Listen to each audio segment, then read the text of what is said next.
I'm Kirk Jowers, and I'm pleased to host the second episode of COVID-19 with Dr. Russell Osguthorpe.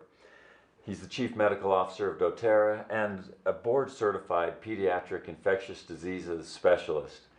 As long as COVID-19 is such a pervasive force in our lives, we will continue to do these daily and concise shows to help you get caught up and make sure you have the knowledge you need to make sense of everything that's happening. There's so much inaccurate information right now that the World Health Organization is calling it an infodemic. And the most telling example of how crazy things have gone, I agree. The WHO has joined TikTok to get the facts out and dispel COVID myths. Wow. So that is part of our job as well, is to give you only the most accurate information and do it in a concise way so that you can get on with the rest of your life. I must say that the social media contribution to this worldwide pandemic of COVID-19 is something that we've never really experienced in infectious diseases and epidemiology. The contribution here is staggering.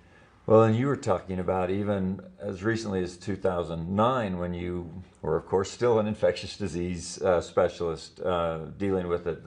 The number of people on social media has more than doubled, and the impact in our lives. I've certainly seen it from my past life with politics. Everything's different. Everything's different. So as of 10 o'clock Central European time, there are 136,895 confirmed cases, 5,077 deaths, and 123 countries with cases. It's a staggering number, but it's going to grow.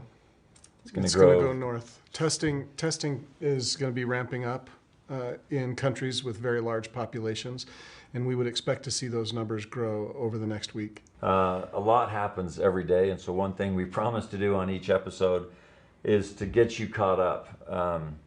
Dr. Osguthorpe is going to tell you a little bit more about why it's good to get this in 2 minutes instead of 12 hours, but here we go. Life in some parts of the world has come to an utter standstill as countries try to reduce the impact of the coronavirus.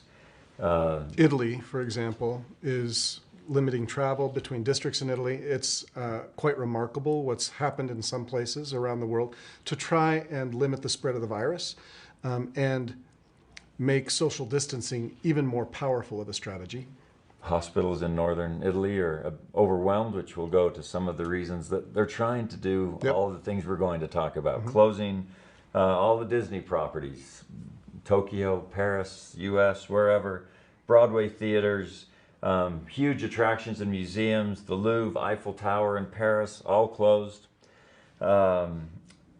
March Madness. Major sporting events. Major sporting event. We initially thought worst case scenario was these major sporting events, soccer, everything else would be played without fans. Now they're just canceling them altogether. Yeah, or postponing them. The Masters was postponed. Right. Major League Baseball. Millions of students are now out of school as cities are closing schools. Universities. Churches. Strikingly, yesterday, Wall Street had its worst day since the Black Monday crash of 1987. Today, however, was the best day of stocks. Oh, I haven't looked since really? 2008. Yeah, I thought I'd give you a little bit of good news. That's good. I've been so swamped taking care of the medical stuff that I've not even looked at that. It had a big day. A big day, the biggest day since 2008, and so the index is still ended the week with sharp losses, of course, but the roller coaster will continue on that. A ban on travel from much of Europe to the United States began today.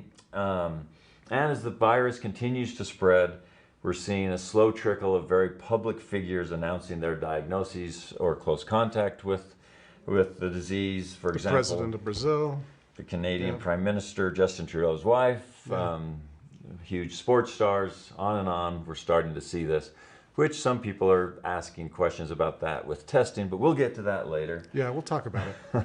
President Trump declared a national emergency today, and in this, and as well as our foundational episode, which will come out on Monday, continued issues with the availability of coronaviruses. It is a major issue. And especially in the United States, seems to be one of the major places. I'm so frustrated with the availability of testing in the United States. So many tests have been performed in other parts of the world and so successfully, it is difficult right now to manage an epidemic in an absence of information that testing would provide. It's a time for preparation, not a time for panic. Would you agree with that? Absolutely.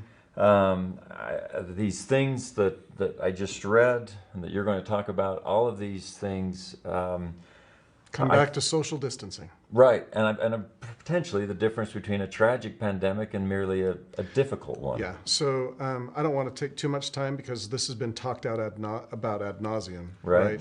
But people need to understand that social distancing is incredibly important at limiting the spread of the virus. If we stay out of large groups of people, the viral transmission rates will go down. That's how epidemiology works. Right.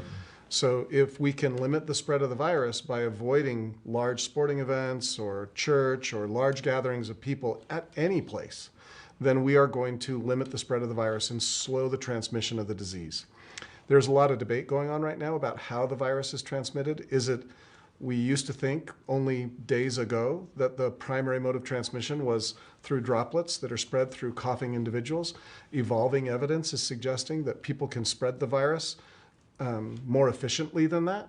Right. And we're waiting for confirmation around transmission, modes of transmission, and how each mode of transmission, how infectious each mode actually is, right, or how efficient each mode of transmission is. So is contact on surfaces, coughing by droplet, breathing or close contact to somebody who is symptomatic, and other forms of transmission are suggested now in some of the data that's coming out. But we're going to learn more about this. This is an evolving situation. Research is being done in virology labs in multiple countries trying to figure out exactly how this virus is transmitted and how efficient each mode of transmission is. And you mentioned a real interesting fact today when we were talking in your office about coronaviruses have been around forever. Mm-hmm. So infectious disease doctors, specialists like yourself know how they work, but this is, of course, the novel coronavirus, COVID-19. And we don't know how it works. We don't know exactly. We're figuring it out. We're learning, right? And we're looking at all the data coming out of countries where the virus has been transmitting for longer. And so in China, a lot of our data is coming out of China and South Korea. And we're learning a great deal from that data. Publications will be coming out quickly.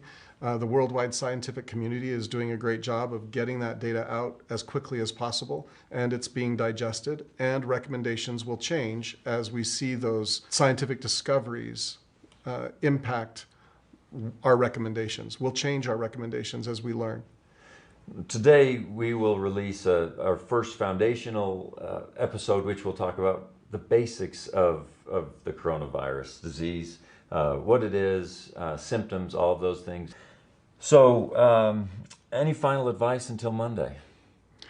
The word or the phrase of the day is social distancing. We need to limit our contact with large groups of people, making sure that we slow the spread of this disease. Social distancing works. Above all other things, that some of the recommendations may come and go, but social distancing works.